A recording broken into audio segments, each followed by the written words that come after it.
Hi friends, welcome to Deepika reviews. Kalavari Kodalu Kanaka Mahalakshmi upcoming ఎపిసోడ్లో ఏం జరగబోతుందో తెలుసుకోవాలనుకుంటున్నారా? అయితే ఛానల్ను సబ్స్క్రైబ్ చేసుకుని సపోర్ట్ చేయడం మర్చిపోకండి.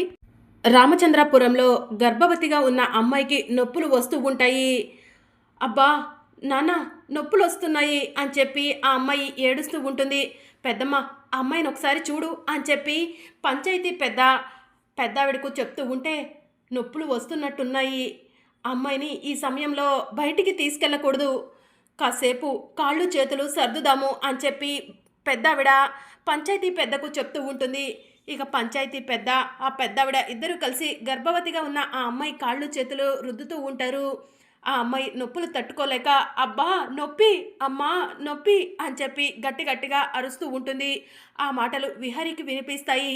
అయ్యో, ఆ ఇంట్లో ఒక అమ్మాయి ప్రెగ్నెంట్గా ఉందని చెప్పారు, ఆ అమ్మాయికి నొప్పులు వస్తున్నట్టున్నాయి, ఏదైనా సహాయం చేద్దాము అని చెప్పి విహారి పరిగెత్తుకుంటూ పంచాయతీ పెద్ద ఇంట్లోకి వెళ్తాడు. విహారిని చూసిన పంచాయతీ పెద్ద, ఏ బాబు నువ్వెందుకు వచ్చావు అని చెప్పి అడుగుతూ ఉంటాడు. అదేంటండి అలా అంటున్నారు, మీ అమ్మాయికి నొప్పులు వస్తున్నాయి కదా, హాస్పిటల్కు తీసుకెళ్ళాలి కదా, సాయం పడదామని వచ్చాను అని విహారి అంటూ ఉంటాడు. ఈరోజు అష్టగ్రహ కూటమి, ఈ సమయంలో ఇంట్లో నుంచి ఎవరు బయటికి రాకూడదని డబ్బు వేయించాం కదా, వెళ్ళు లోపలికి వెళ్ళు బాబు అని చెప్పి ఆ పంచాయతీ పెద్ద అంటూ ఉంటాడు.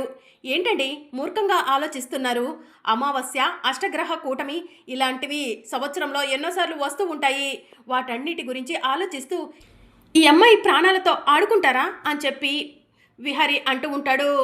బాబు, మా ఊరి కట్టుబాట్లు నీకు తెలీదు, వెళ్ళు బాబు, ఈ సమయంలో ఎవరు బయటికి వెళ్ళకూడదు అని పెద్దావిడ చెప్తూ ఉంటుంది. నానా, నేను నొప్పి భరించలేకపోతున్నాను నానా, నన్ను హాస్పిటల్కు తీసుకెళ్ళండి నానా అని చెప్పి గర్భవతిగా ఉన్న అమ్మాయి ఏడుస్తూ ఉంటుంది. అడ్డు తప్పుకోండి, మనిషి ప్రాణాల కంటే మించింది ఏమీ లేదు, అష్టగ్రహ కూటమి అమావాస్య అంటున్నారు కదా, అది రావటం వల్ల ప్రాణాలే కదా పోయేది, పోతే నా ప్రాణం పోతుంది, నా ప్రాణాన్ని నేను లెక్క చేయను, మర్యాదగా అడ్డు తప్పుకోండి, ఈ అమ్మాయిని హాస్పిటల్కు తీసుకెళ్తాను అని చెప్పి విహారి అంటాడు. వద్దు బాబు, బయటికి వెళ్ళకూడదు, అసలే నా కూతురు నొప్పులతో బాధపడుతుంది, నా కూతురు ప్రాణాలు పోతే నేను తట్టుకోలేవను అని చెప్పి ఆ పెద్దాయన అంటూ ఉంటాడు.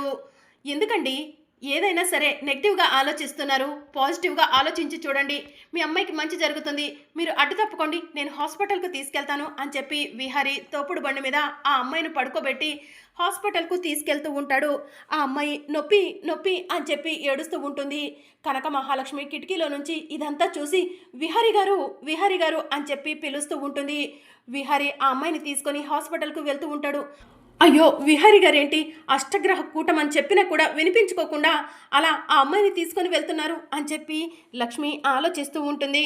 రేపు జరగరందేదైనా జరిగితే విహారి గారిపై నింద పడుతుంది అని చెప్పి లక్ష్మి మనసులో అనుకుంటూ ఏడుస్తూ ఉంటుంది. ఇక మరోవైపు ఆ పంచాయతీ పెద్ద ఎంత చెప్తున్నా కూడా ఆ దుర్మార్గుడు నా మాట వినిపించుకోకుండా నా కూతుర్ని హాస్పిటల్ కని తీసుకెళ్లాడు, నా కూతురికి ఏమన్నా అవ్వాలి, వాడి ప్రాణాలు తీసేస్తాను అని పంచాయతీ పెద్ద అంటూ ఉంటాడు.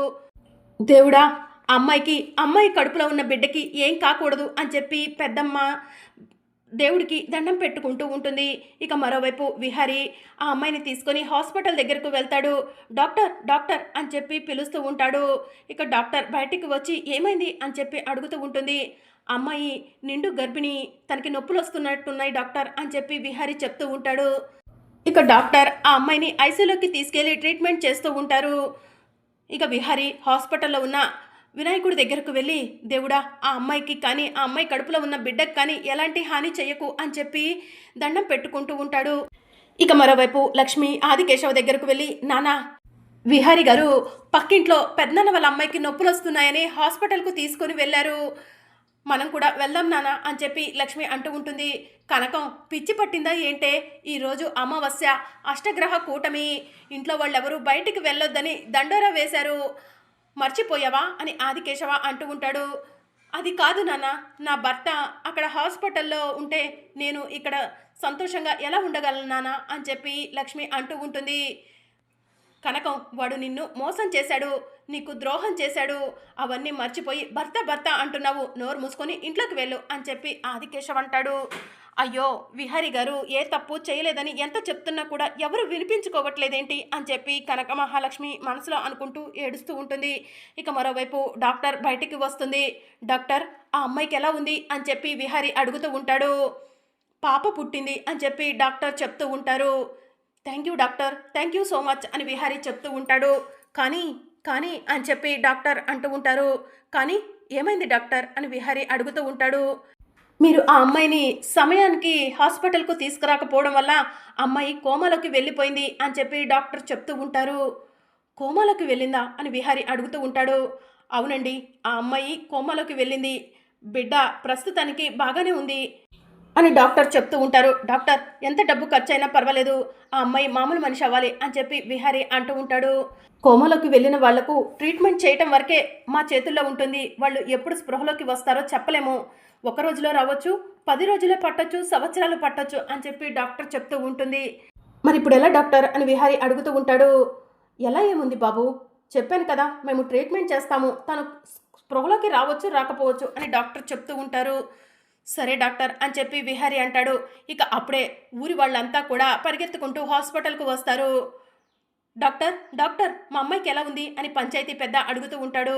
ఇప్పుడు నేను డెలివరీ చేసింది మీ అమ్మాయికా అని చెప్పి డాక్టర్ అడుగుతూ ఉంటుంది. అవును డాక్టర్, పంచగ్రహ కూటమి అమావాస్య, ఇంట్లో నుంచి బయటకు వద్దన్నా కూడా ఇతను వినిపించుకోకుండా అమ్మాయిని తీసుకొని హాస్పిటల్కు వచ్చాడు అని చెప్పి పంచాయతీ పెద్ద చెప్తూ ఉంటాడు. మీ అమ్మాయికి డెలివరీ చేశాము, పాప పుట్టింది అని చెప్పి డాక్టర్ చెప్తూ ఉంటుంది. తల్లి బిడ్డ క్షేమంగా ఉన్నారా డాక్టర్ అమ్మ అని పెద్దావిడ అడుగుతూ ఉంటుంది. తల్లి కోమలోకి వెళ్ళింది అని డాక్టర్ చెప్తూ ఉంటారు. నా కూతురు కోమలోకి వెళ్ళిందా అని పంచాయతీ పెద్ద అడుగుతూ ఉంటాడు. అవును అని చెప్పి డాక్టర్ అక్కడి నుంచి వెళ్ళిపోతుంది. ఇక పంచాయతీ పెద్ద, అయ్యో దేవుడా, నా కూతురికి ఎందుకయ్యా ఇంత కష్టం ఇచ్చావు అని చెప్పి ఏడుస్తూ ఉంటాడు. ఇక ఊరి వాళ్ళంతా కూడా అక్కడే ఉంటారు. ఆ సమయంలో పంచాయతీ పెద్ద, ఒరే దుర్మార్గుడా, నీ వల్లేరా ఇదంతా, నా కూతురు కోమలోకి పోయిందిరా అని చెప్పి విహారీ షర్ట్ పట్టుకొని విహారీని నిలదీస్తూ ఉంటాడు.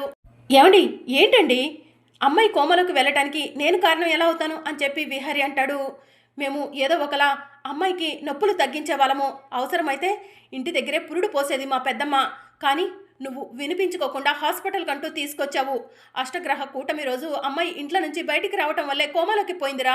దుర్మార్గుడా, నిన్ను వదిలిపెట్టను, నిన్ను చంపేస్తాను అని చెప్పి పంచాయతీ పెద్ద విహారీని కొడుతూ ఉంటాడు. ఏమండి అని చెప్పి విహారీ అంటూ ఉంటాడు. ఇక ఊరి వాళ్ళంతా కూడా, పెద్దయ్య గారు, ఇతన్ని ఊరి పంచాయతీలో నిలబెట్టి శిక్ష వేద్దాము, వీడికి మామూలుగా చెప్తే అర్థం కాదు అని చెప్పి అంటూ ఉంటారు. ఒరే దుర్మార్గుడా, నేను చెప్పేది సరిగ్గా వినరా, ఈరోజు మధ్యాహ్నం పంచాయతీకి నువ్వు రావాలి. పంచాయతీలో నీకు తగిన శిక్ష పడుతుంది. నా కూతురు ఈరోజు ఇలాంటి పరిస్థితిలో ఉండటానికి కారణం నువ్వేరా, నిన్ను వదిలిపెట్టను అని చెప్పి పంచాయతీ పెద్ద ఏడుస్తూ ఉంటాడు. ఇక విహారీకి ఏం అర్థం కాక అలానే షాక్లో ఉంటాడు. ఏంటి కనకం, వీళ్ళు ఇలా మాట్లాడుతున్నారు అని విహారీ అంటూ ఉంటాడు. పల్లెటూరి వాళ్ళు అలానే ఉంటారండి అని చెప్పి లక్ష్మి చెప్తూ ఉంటుంది. మీరు అనవసరంగా రాత్రి ఆ అమ్మాయిని హాస్పిటల్కి తీసుకొచ్చారు అని కనక మహాలక్ష్మి అంటూ ఉంటే, కనకం, నువ్వేనా ఇలా మాట్లాడుతుంది? ఎదుటివారు కష్టంలో ఉన్నారంటే ముందు నువ్వే నుంచుంటావు, అలాంటిది ఆ అమ్మాయిని హాస్పిటల్కు తీసుకెళ్తే తప్పు చేసా అంటావేంటి అని చెప్పి విహారీ అడుగుతూ ఉంటాడు. మీకు ఈ ఊరి కట్టుబాట్ల గురించి చెప్తే అర్థం కాదులేండి అని చెప్పి లక్ష్మి అంటుంది. ఇక మరోవైపు డాక్టర్ కోమాలోకి వెళ్ళిన పేషెంట్కి ట్రీట్మెంట్ చేస్తూ ఉంటారు. డాక్టర్, ఆ అమ్మాయికి ఇప్పుడు ఎలా ఉంది అని లక్ష్మి అడుగుతూ ఉంటుంది. ఇప్పుడే ట్రీట్మెంట్ స్టార్ట్ చేశాము, ఈవినింగ్ కల్లా తన కండిషన్ ఏంటో చెప్పగలను అని చెప్పి డాక్టర్ చెప్తూ ఉంటుంది. మధ్యాహ్నం విహారీ గారు పంచాయతీలో నిల్చోవాల్సి వస్తుంది. ఈవినింగ్కి డాక్టర్ ఆ అమ్మాయి కండిషన్ చెప్తా అంటున్నారు. ఈరోజు పంచాయతీలో విహారీ గారికి ఖచ్చితంగా శిక్ష పడుతుంది. విహారీ గారిని ఎలాగైనా కాపాడుకోవాలి అని లక్ష్మి ఆలోచిస్తూ ఉంటుంది. ఇక మరోవైపు పంచాయతీ పెద్దలంతా కూడా చెట్టు కింద కూర్చొని ఉంటారు. విహారీ దోషిగా నుంచొని ఉంటాడు. ఏ బాబు, నిన్ను ఊరి నుంచి వెళ్ళిపోమంటే 3 రోజులు గడువు కావాలని అడిగావు. 3 రోజుల గడువులో మొదటి రోజే మా ఊరికి అరిష్టం పట్టించావు అని చెప్పి పంచాయతీ పెద్ద అంటూ ఉంటాడు. ఏంటండి, ఈ రోజుల్లో కూడా మీరు ఇలా ఆలోచిస్తున్నారు అని విహారీ అంటూ ఉంటాడు. నువ్వు చేసింది తప్పు. అష్టగ్రహ కూటమి ఇంట్లో నుంచి ఎవరు బయటికి వెళ్ళకూడదంటే నా కూతుర్ని, అది కూడా నిండు గర్భిణిగా ఉన్న నా కూతుర్ని ఇంట్లో నుంచి బయటకు తీసుకొచ్చి ఈరోజు నా కూతురు హాస్పిటల్ పాలవటానికి కారణమయ్యావు. నీ వల్లే నా కూతురికి అరిష్టం పట్టింది, అంటే ఈ ఊరికి అరిష్టం పట్టింది అని పంచాయతీ పెద్ద అంటూ ఉంటాడు. ఇంకా వాడితో మాటలేంటి పెద్దయ్యా, వాడిని ఊరి నుంచి బహిష్కరణ చేసేద్దాం అని పల్లెటూరి ప్రజలు అంటూ ఉంటారు. నేను వెళ్ళను, నేను నా భార్య కనకాన్ని తీసుకొనే వెళ్తాను అని చెప్పి విహారీ అంటాడు. వీడు చేసిన తప్పుకు వీడిని ఊరి నుంచి బహిష్కరించడం కాదు, ఈ పంచాయతీలోనే వీడిని ఉరివేద్దాం అని చెప్పి పల్లెటూరి వాళ్ళు చెప్తూ ఉంటారు. అప్పుడు ఆదికేశవ వద్దు, అలాంటి పని చెయ్యొద్దు అని చెప్పి అంటూ ఉంటాడు. ఏంటి ఆదికేశవ, ఇంత మంచితనంగా ఉంటే ఎలా చెప్పు అని పంచాయతీ పెద్ద అంటూ ఉంటాడు. మన వల్ల, మన ఊరి వల్ల ఒకరి ప్రాణం పోవటం నాకు ఇష్టం లేదు అని చెప్పి ఆదికేశవ అంటూ ఉంటాడు. అయితే ఇతన్ని చెట్టుకు కట్టేయండి, 1000 కొరడా దెబ్బలు కొడదాము అని చెప్పి పల్లెటూరి ప్రజలంతా కూడా అంటూ ఉంటారు. అవును, కొట్టాలి కొట్టాలి అని చెప్పి మిగిలిన వాళ్ళు అంటూ ఉంటే, రేయ్ కొరడా రెడీ చేయండి, వీడిని తాళ్లతో చెట్టుకు కట్టేయండి అని చెప్పి పంచాయతీ పెద్ద చెప్తూ ఉంటాడు. విహారి గారిని ఎలాగైనా కాపాడుకోవాలి అని లక్ష్మి మనసులో అనుకొని పరిగెత్తుకుంటూ హాస్పిటల్కు వెళ్తుంది. డాక్టర్, మీరు కోమలోకి వెళ్ళింది అన్న అమ్మాయి స్పృహలోకి వచ్చిందా అని కనకం అడుగుతూ ఉంటుంది. ఇంకా రాలేదు అని చెప్పి డాక్టర్ చెప్తూ ఉంటారు. ఒకసారి నేను ఆవిడని చూడొచ్చా అని లక్ష్మి అడుగుతూ ఉంటుంది. ఇంకా సరే పదండి చూపిస్తాను అని చెప్పి డాక్టర్ అంటూ ఉంటుంది. ఇక లక్ష్మి డాక్టర్ ఇద్దరు కలిసి కోమాలోకి వెళ్ళిన ఆ పేషెంట్ దగ్గరకు వెళ్తారు. నేను ట్రీట్మెంట్ చేస్తున్నాను, కానీ నాకు తను స్పందిస్తున్నట్టు అనిపించట్లేదు అని డాక్టర్ చెప్తూ ఉంటుంది. సరోజనక్క, కళ్ళు తెరువక్క, నిన్ను కాపాడిన వ్యక్తికి అక్కడ శిక్ష పడుతుందక్క, కళ్ళు తెరువు ప్లీజ్ అక్క అని చెప్పి లక్ష్మి అంటూ ఉంటుంది. ఇంకా ఆవిడ ఎంతసేపటికి కళ్ళు తెరవకపోవడంతో, డాక్టర్ ఈవిడకు డెలివరీ చేశారు కదా, పాప ఎక్కడా అని చెప్పి లక్ష్మి అడుగుతూ ఉంటుంది. అదిగో ఆ ఉయ్యాల్లో ఉంది పాప అని డాక్టర్ చెప్తూ ఉంటుంది. ఇక లక్ష్మి పాపను తీసుకొచ్చి కోమలోకి వెళ్ళిన పేషెంట్ పక్కన పడుకోబెడుతుంది. సరోజనక్క, కళ్ళు తెరువక్క, నీ పాప క్షేమంగా ఉంది, నీ పాప ఏడుస్తుంది, పాలు పట్టాలి, నీ పాప ఆలనా పాలన ఎవరు చూస్తారక్క అని లక్ష్మి అంటూ ఉంటే, అప్పుడే కోమలోకి వెళ్ళిన పేషెంట్ మెల్లగా కళ్ళు తెరుస్తూ కాళ్ళు చేతులు కదిలిస్తూ ఉంటుంది. డాక్టర్ అటు చూడండి, అక్క స్పృహలోకి వచ్చింది అని లక్ష్మి చెప్తూ ఉంటుంది. మిరాకిల్ లక్ష్మి, మిరాకిల్, డాక్టర్లు చేయలేని పని నువ్వు చేశావు అని డాక్టర్ చెప్తూ ఉంటుంది. అక్క ఇప్పుడు నీకెలా ఉంది అని లక్ష్మి సరోజిని అడుగుతూ ఉంటుంది. బాగానే ఉంది లక్ష్మి అని చెప్పి కోమలోకి వెళ్ళిన పేషెంట్ చెప్తూ ఉంటుంది.